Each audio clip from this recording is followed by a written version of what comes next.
Di part sebelumnya, kita bisa memulai merasakan ada tekanan baru buat kelas E dari pihak sekolah.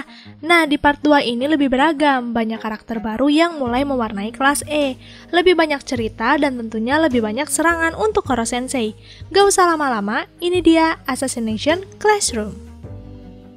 Keesokan harinya, direktur sekolah langsung datang ke lingkungan sekolah kelas E. Dia bernama Gakuho Asano. Kedatangan ini hanya ingin menyampaikan kepada para pengajar di kelas E agar mengingatkan para muridnya untuk jangan terlalu percaya diri dengan melawan kelas reguler. Menurutnya, kelas E ya hanya kelas E, kelas terbawah. Bahkan dia merasa terganggu ketika Nagisa melawan kelas D. Gakiho memutar balikan fakta, seakan-akan yang tersakiti adalah anak-anak yang mengganggu Nagisa. Gakuho ingin kelas E jadi kelas terbawah, karena menurutnya ini adalah fungsi sebenarnya kelas E. Sejak hari itu, Koro Sensei jadi lebih bersemangat mengajar murid-muridnya belajar, karena mereka juga akan menghadapi ujian tengah semester. Koro Sensei tidak ingin muridnya direndahkan seperti apa yang diucapkan Gakuho.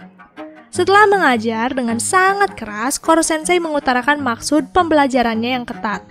Hal ini dilakukan karena ingin muridnya bisa mendapatkan nilai bagus. Mendengar kalimat itu, para murid malah lebih memilih fokus dengan misi membunuh. Karena menurut mereka, dengan hadiah miliaran, mereka bisa hidup enak walaupun nilai kecil. Mendengar hal itu, ekspresi Koro Sensei berubah. Dia meminta para murid datang ke lapangan. Di sana, Koro Sensei menjelaskan bahwa para murid belum layak menjadi seorang pembunuh jika tidak memiliki rencana kedua. Buktinya saja, Irina sering menyiapkan berbagai macam rencana dalam misi membunuhnya. Koro Sensei menjelaskan sebuah skenario. Bagaimana jika ada orang lain di luar kelas E yang berhasil membunuhnya? Berarti, kelas E tidak mendapat hadiah dan hidupnya akan kembali tidak percaya diri. Maka dari itu, selain membunuh, para murid harus tetap menjalankan kewajiban mereka sebagai murid.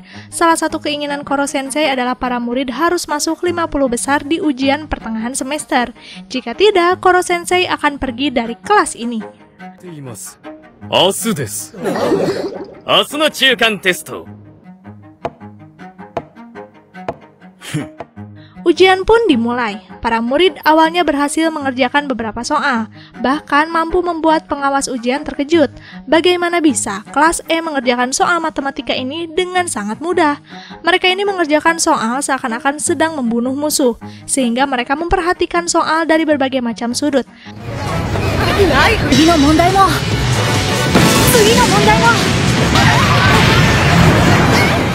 Saat semuanya berjalan lancar, mereka tiba-tiba diserang sebuah soal asing, yaitu soal nomor 11.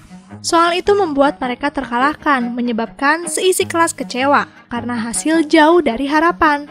Ternyata soal nomor 11 ini dibuat dadakan di sekolah utama. Tidak ada komunikasi sama sekali dengan kelas E. Bahkan lebih tidak adilnya lagi, perubahan ini dilakukan 2 hari sebelum ujian, dan para murid reguler diajar secara langsung oleh Gakuho. Karasuma sempat melayangkan kekesalannya tentang ketidakadilan sekolah kepada kelas E. Tapi pihak sekolah menganggap seharusnya kelas E mampu menebak kemajuan sistem sekolah. Koro Sensei sangat kecewa. Dia merasa bertanggung jawab juga atas kegagalan murid-muridnya. Di tengah rasa keputusasaan, Karma melempar senjata dan menghampiri Koro Sensei memberikan hasil ujiannya. Ternyata, dari seluruh murid kelas E, hanya Karma yang mendapat nilai sempurna. Nilai sempurna ini tidak akan membuat Karma pindah dari kelas ini. Karma memutuskan untuk tetap berada di kelas E. Untuk mencairkan suasana, para murid mengejek Koro Sensei yang akan pergi dari sini dengan menyebutkan bahwa ancaman Koro Sensei ini karena Koro Sensei takut dengan serangan-serangan mereka. Koro Sensei kowakatta no ka? Setelah hari ujian yang sangat berat, kini para murid SMA Kunugigaoka mengadakan wisata ke Kyoto. Para murid sangat bersemangat, begitu juga Koro Sensei. Dia bahkan membuatkan buku panduan khusus untuk murid kelas E. Tapi luar biasanya buku ini terlalu tebal. Setelah mendapat buku panduan, Karasuma Sensei memberikan arahan lain, yaitu meminta kepada para murid untuk memanfaatkan kunjungan wisata ini sebagai celah misi pembunuhan. Ada kemungkinan Koro Sensei akan lengah jika sedang wisata dan di tempat yang luas. Karasuma pun akan membawa seorang sniper profesional untuk membantunya. Hari wisata pun dimulai. Seperti biasa, kelas E mendapat diskriminasi dari pihak sekolah. Kereta yang mereka dapatkan hanya kelas ekonomi, bahkan hotel juga hanya hotel tradisional. Tapi hal itu tidak menurunkan semangat para murid. Mereka tetap bersemangat untuk berwisata. Di tengah keseruan perjalanan, Kanzaki, Okuda, dan Kayano pergi ke gerbong kantin untuk membeli minuman.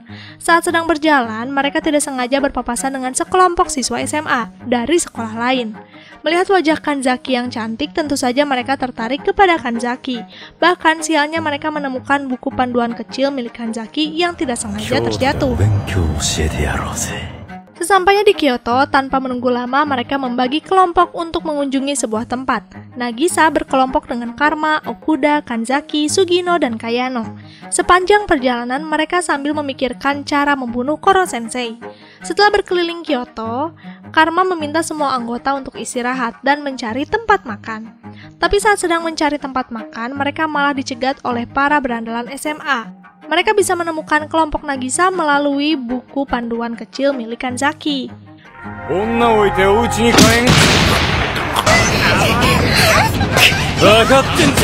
Awalnya, Karma mampu melawan mereka, tapi tetap saja tenaga SMA dan SMP tentu saja berbeda.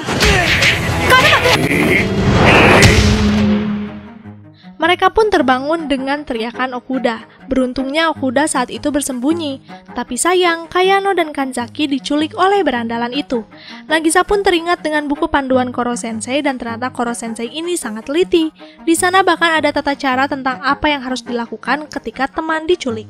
Nagisa dan yang lainnya pun dengan terpaksa membaca buku panduan terlebih dahulu. Sedangkan di tempat penyekapan Kayano dan Kanzaki, para berandalan ini mulai menggoda Kayano dan Kanzaki untuk mau melakukan apapun yang diinginkan mereka.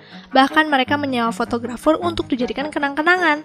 Saat berandalan ini memanggil fotografer, yang terjadi fotografernya babak belur. Ternyata ini ulah Nagisa dan kawan-kawan. Mereka benar-benar mengikuti setiap tahap yang tertulis di buku panduan Koro Sensei, dari menganalisa seragam mereka sampai menganalisa tempat yang dimungkinkan sebagai tempat penyekapan. Luar biasa kan? Tapi kedatangan Nagisa dan yang lainnya tetap dianggap remeh, karena mau bagaimanapun mereka hanya anak SMP. Saat akan menyerang, di waktu yang bersamaan Koro Sensei muncul, memberikan pelajaran kepada para berandalan.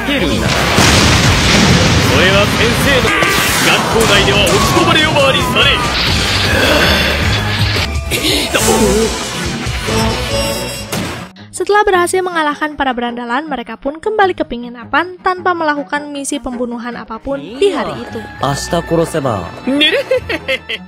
Sedangkan di scene ini, Karasuma sedang melakukan pertemuan dengan seorang sniper profesional. Dia dijuluki sebagai Red Eye.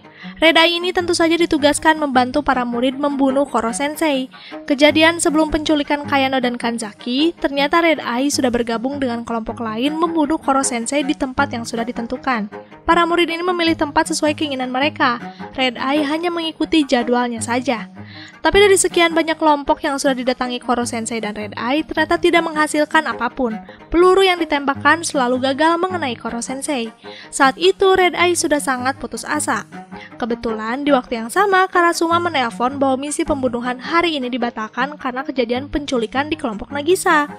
Setelah pembatalan misi, Red Eye jadi ragu dengan kemampuannya.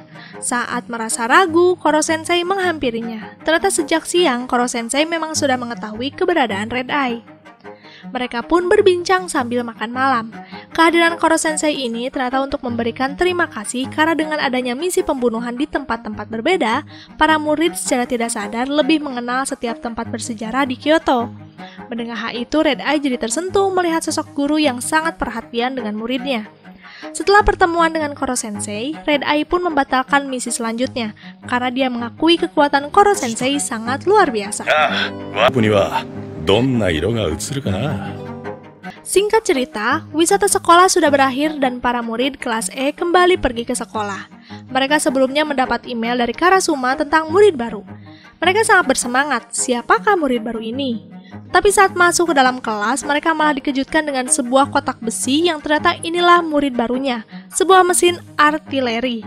Mesin ini dirancang untuk membunuh Koro Sensei dengan analisa yang kuat. Walaupun dia sebuah mesin, tapi kontrak tentang jangan menyakiti murid berlaku juga kepada mesin ini. Karena itu, Koro Sensei tidak boleh menyakiti mesin ini.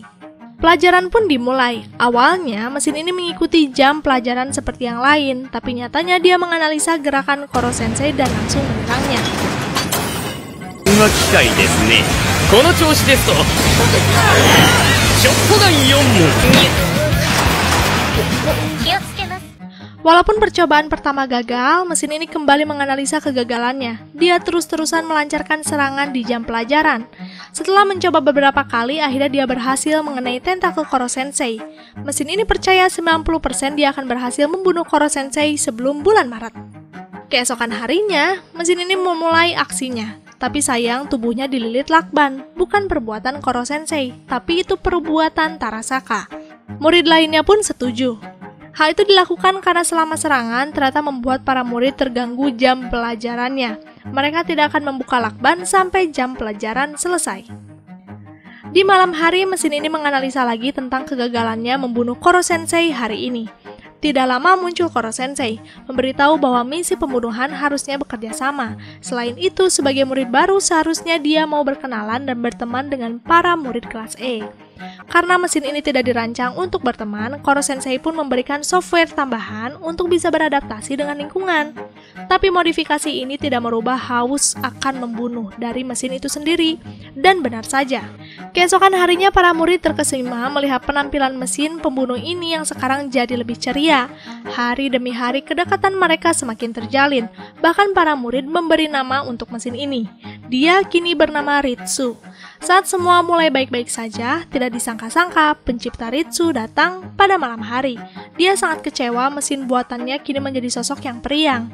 Tanpa menunggu lama, penciptanya membongkar kembali semua software tambahan yang diberikan Koro Sensei. Dan keesokan paginya, Karasuma mengumumkan perubahan kembali dari Ritsu. Karasuma meminta semua pihak, baik murid ataupun Koro Sensei, tidak mengganggu Ritsu karena ini permintaan pencipta Ritsu itu sendiri. Setelah Karasuma pergi, kelas kembali dimulai. Para murid sudah bersiap-siap menerima keributan dari serangan Ritsu. Tapi yang terjadi, Ritsu ternyata masih menjadi kepribadian ramahnya. Di malam itu, ternyata Ritsu saat programnya diriset, dia menyembunyikan software dan kenangan dengan kelas E di sudut memorinya. Tempat di mana penciptanya tidak akan menemukan semuanya. Ritsu merasa bahwa semua masukan dari Koro Sensei tentang misi pembunuhan itu harus bekerja sama, sangatlah benar. Ritsu merasa senang juga bisa berteman dengan semua murid kelas E. Singkat cerita, di ruang guru, Irina merasa lelah mengajar para murid. Dia merasa jiwa pembunuhannya semakin tumpul karena tidak diasah. Ditambah lagi, dia malah meragukan kemampuannya membunuh karena terus gagal membunuh Koro Sensei. Saat sedang merenung, tiba-tiba ada sebuah tali mengikatnya. Ternyata dia adalah guru Irina yang melatih Irina menjadi pembunuh bayaran. Dia bernama Lofro. Kedatangannya ini adalah untuk meminta Irina mundur dari misi pembunuhan Koro Sensei. Lofro melihat tidak ada perkembangan apapun. Irina hebat membunuh karena penyamarannya, tapi jika sudah terbongkar, Irina jadi bukan apa-apa lagi. Buktinya saja, dia masih lemah menerima serangan dari Lofro. Tidak lama Koro Sensei datang melerai Lofro dan Irina. Koro Sensei malah menawarkan sebuah perlombaan. Jika di antara mereka berdua berhasil menyerang Karasuma menggunakan pisau anti-sensei, maka dialah orang yang layak dikatakan sebagai pembunuh sebenarnya. Keesokan harinya, Irina langsung mencoba strateginya, menggoda Karasuma, memberikan minuman. Tapi gerakan itu tentu saja diketahui Karasuma. Dia yakin ada sesuatu di dalam minuman itu yang bisa membuatnya lemas. Irina jadi panik, dia yakin Lofro akan lebih mudah membunuh Karasuma. Irina pun kembali memikirkan rencana. Saat sedang berkumpul di ruang guru, tiba-tiba Lofro datang menyerang Karasuma. Melihat Karasuma berhasil menangkis serangan Lofro, Irina semakin ragu. Bagaimana bisa dia bisa melawan Karasuma? Jika gurunya saja tidak berhasil, Koro Sensei pun memberikan motivasi kepada Irina. Selama ini memang penampilan Irina yang selalu mampu mengalahkan para pria. Tapi kali ini Irina harus mengandalkan insting analisa seorang guru untuk menyerang pribadi Karasuma yang tidak akan tergoda oleh penampilan seksi Irina. Sehingga keesokan harinya terlihat Karasuma yang sedang makan siang di bawah pohon. Itu adalah tempat favorit Karasuma saat makan. Tidak lama muncul Irina mendatangi Karasuma. Dia kini lebih terang-terangan bahwa dia akan menyerang Karasuma dari berbagai macam arah. Karasuma pun mengizinkan Irina menyerangnya.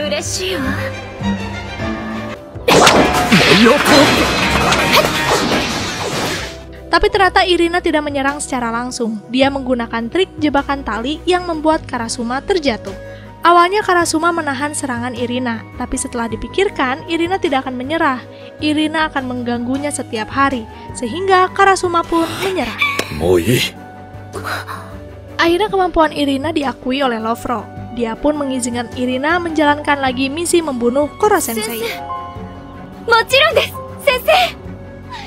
Setelah jam pelajaran selesai, terlihat Koro Sensei yang akan pergi ke Hawaii untuk menonton film. Karena Nagisa dan Karma menyukai film itu juga, mereka memohon untuk diajak ke Hawaii. Ritsu juga ikut, tapi dia kini menggunakan kemampuannya masuk ke ponsel setiap murid, sehingga Ritsu bisa ikut tanpa harus membawa mesin besar. Koro Sensei pun mengizinkan mereka ikut.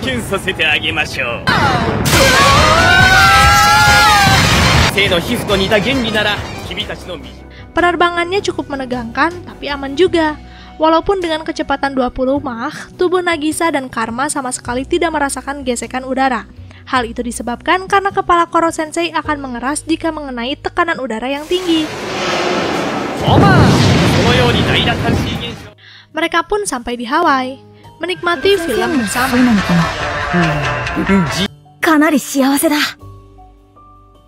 Setelah selesai menonton, mereka kembali lagi ke Jepang. Setelah Karma dan Nagisa pulang, Koro Sensei pergi ke rumah Mimura untuk memberikan pelajaran matematika tambahan. Saat Koro Sensei terbang, ada dua orang asing yang memperhatikan Koro Sensei. Pria berjubah di belakang sana mengatakan bahwa Koro Sensei adalah kakak dari anak ini.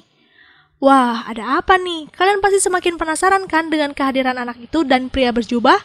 Apakah anak ini benar adik Koro Sensei? Berarti dia memiliki kekuatan sama seperti Koro Sensei dong. Kita tunggu aja ya apa yang terjadi ke depannya. Sampai jumpa di part 3. Ja matane, arigato gozaimasu.